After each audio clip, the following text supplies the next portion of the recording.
You've probably been told that success comes from hard work, that you must hustle, struggle, and keep pushing without stopping. And for most of us, this seems like the ultimate truth. We grow up believing that the more we struggle, the closer we get to our goals. But what if that very belief is wrong? What if I told you that the more forcefully we chase something, the further it slips away from us? Ever wondered why, when we chase happiness, love, success, or peace too hard, they somehow feel even more out of reach? Why does it feel like the more we search for peace and contentment in life, the more restless we become inside? Why, when we constantly run after our goals, does it feel like we never fully get there? This isn't just a coincidence. It's a deeper truth. This truth is known as the backward law. It's a principle that flips the way we think about success and satisfaction. It says that real peace, real success, and real fulfillment don't come from force or effort. They come from letting go. The harder we try to grip something, the faster it slips through our fingers. You might still think, isn't hard work the only way to achieve success and joy? But what if the real path isn't in trying harder, but in flowing more naturally with life? Have you ever noticed how, when you try too hard, things often go the opposite way? You think, just a little more effort and I'll get there. But instead, you feel more stuck, more tense, more restless. That tension builds and blocks your way. Now imagine this: you stop trying so hard. You stop fighting. You pause for a moment and just exist in the now. What happens then?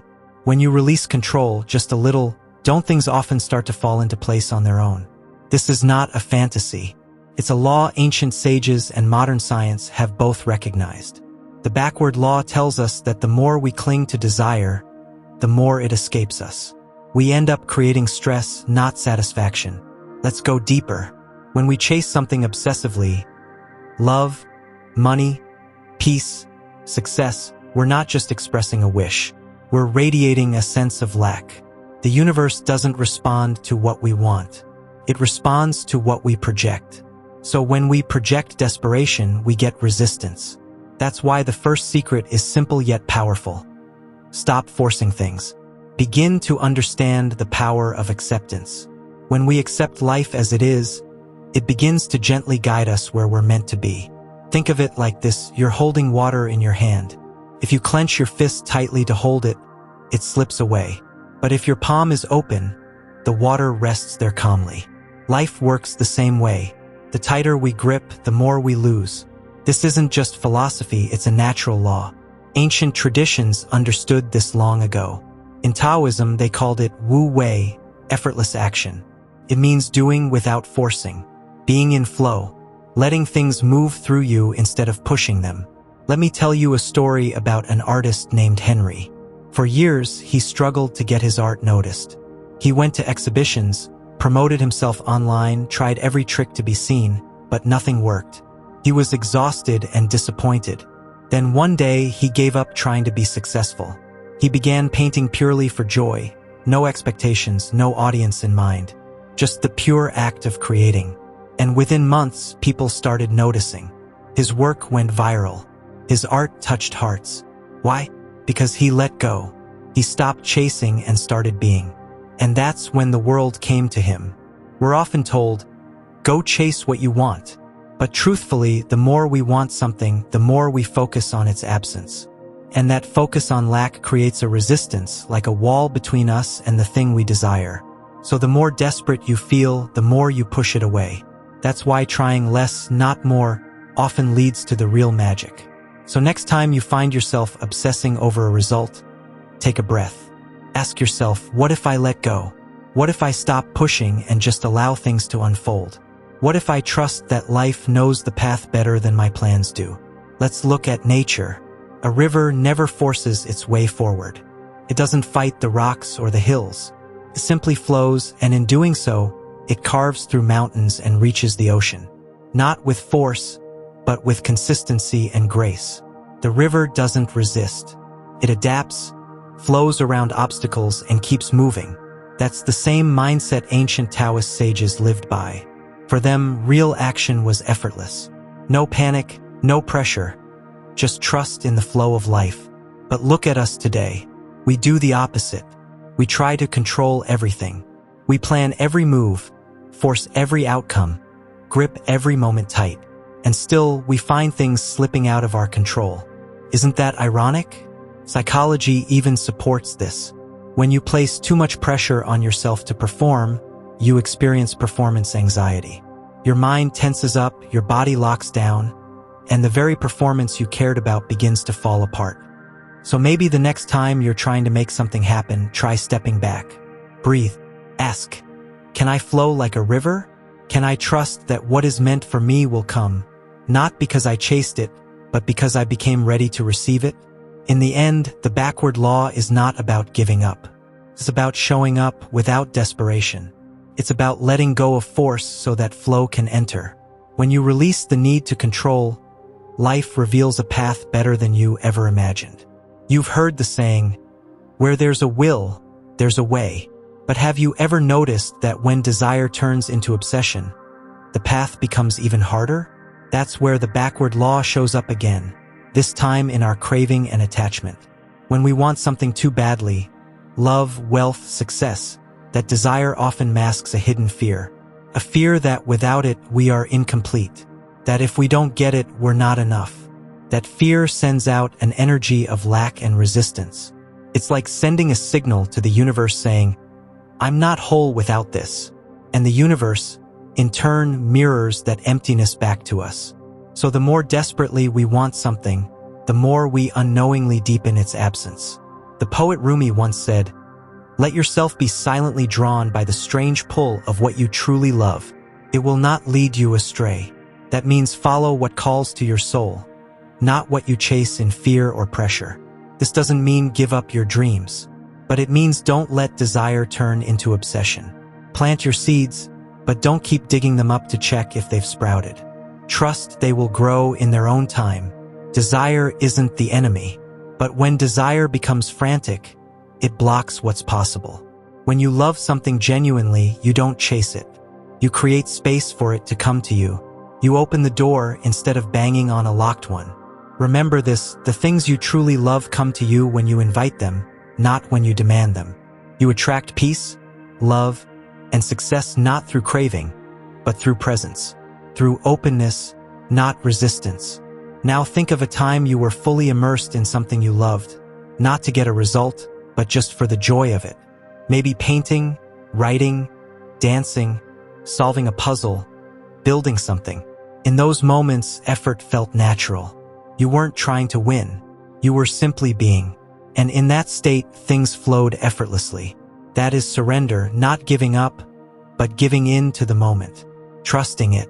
Surrender is active presence, not passive waiting. True surrender means letting go of control, not your effort. It's still showing up, still taking action, but without the tension of needing something to happen.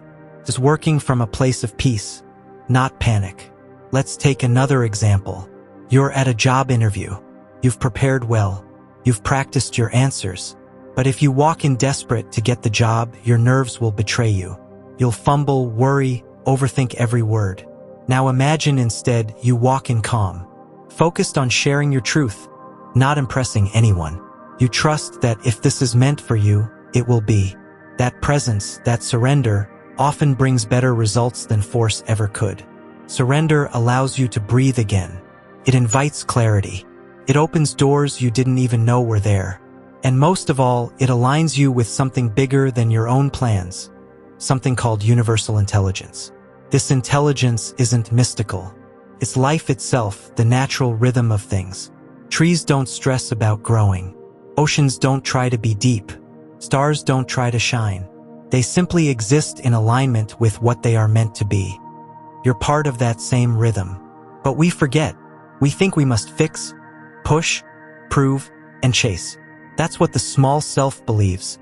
The part of you that feels separate, that fears lack, that needs constant control. And that's why surrender is powerful. It's not weakness. It's not inaction. It's giving your energy to what you can do and letting go of what you can't. It's about shifting from fear-based effort to trust-based action. This is why every spiritual path, from yoga to Zen to Stoicism, speaks of surrender. Not as a last resort, but as a way of life. Because real power doesn't come from control. It comes from connection. When you surrender, you step into alignment. You stop fighting what is. You start listening, flowing, trusting. And suddenly, what once felt blocked begins to move. What once felt far starts to arrive. This doesn't mean you stop dreaming. It means you stop suffering while dreaming. It means you follow your vision with joy, not anxiety. With hope, not need. With curiosity, not desperation. So the next time you find yourself forcing, pause. Take a step back. Ask, am I holding this too tightly? Can I relax my grip? Can I trust that what's truly mine will never miss me? Because that's the truth. What's meant for you is already on its way, but you must create space for it. That space is surrender, the most beautiful kind of power you'll ever know. Inside each of us, there lives a smaller self, the one that wants to control everything. It wants to plan every step, fix every problem, and force every outcome. It believes if it lets go, things will fall apart. But this small self blocks the real you. The truth is, when we cling to control, we block life's greater flow. That's why ancient yogis, sages, and philosophers have always spoken about surrender. Not as defeat, but as a doorway to our deepest strength and wisdom. Surrender doesn't mean giving up your power. It means giving up the illusion that you were ever separate from a greater intelligence. It's choosing to trust the part of you that already knows the way, not through logic, but through inner alignment. In the Bhagavad Gita, Lord Krishna tells Arjuna, "When you surrender to me, all things come to you." This isn't about religion. It's about trusting a force within you, your higher self, your inner wisdom, your grounded awareness. When you let go of the small self, the ego, the fear, the endless doubt, you allow space for your true self to rise. That part of you isn't afraid. It's connected. It's calm. It listens more than it shouts. It moves from knowing, not needing. So what does surrender look like in real life? It looks like doing your best without attachment to outcome. It looks like showing up fully, but not forcing people or events to bend to your will. The soft confidence, not rigid control. Imagine trying to hold sand tightly in your fist. It slips out. But when your palm is open, it stays. Surrender is like that.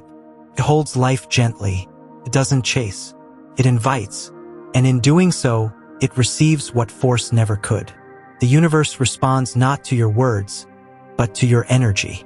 When your energy says, "I trust, I allow, I am open," life meets you with flow. But when it says, "I need, I fear, I must have," life mirrors that tension back to you.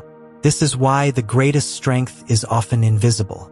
It's the power to pause, to breathe, to choose presence over panic, to trust timing over urgency. That's the inner strength surrender awakens in you. Let's bring this down to the most human level, your day-to-day life. What if you stopped needing to have all the answers today? What if you allowed yourself to not know and let clarity come in its own time? Wouldn't that feel lighter? Because often, peace doesn't come when everything is solved. It comes when you stop resisting where you are. Acceptance isn't passive. It's powerful. It's the root of clarity, courage, and real forward motion. Even science supports this. Quantum physics tells us what you resist persists. The more you fight reality, the more your energy gets tangled in it. But when you shift your state, reality responds differently. It's like swimming against a river. You fight, you struggle, you get exhausted. But when you let go and flow with the current, you move with ease. Life is the same. It's not asking you to stop. It's asking you to stop fighting. Peace is not a future goal. It's a present choice. It begins with a breath, a pause, a moment of soft awareness. It begins the moment you decide that life isn't your enemy. It's your teacher, your guide, your silent partner. So, how do you live this truth? Start small. Notice where you're gripping too tightly. Where are you forcing, chasing, controlling? In those areas, try softening your approach. Bring in breath, trust, space. Your inner strength is not loud. It's steady. It's the quiet knowing that you are already enough. That you don't need to prove, push, or panic to become worthy. You already are. And from that place, all things are possible. Remember, the universe doesn't need you to be perfect. It needs you to be real. to be present, to be aligned. When you live from that space, life starts to work with you, not against you. Doors open, paths clear, peace arrives. So the next time you feel overwhelmed, ask, am I trying too hard? Can I soften, trust, release? Can I let my true strength rise, not from force, but from stillness? Because your greatest power has never been control. It's always been surrender. And in that surrender, you will find your peace, your purpose, and your path. Not because you chased them, but because you became who you truly are, calm, clear, complete, and connected to the flow of life itself.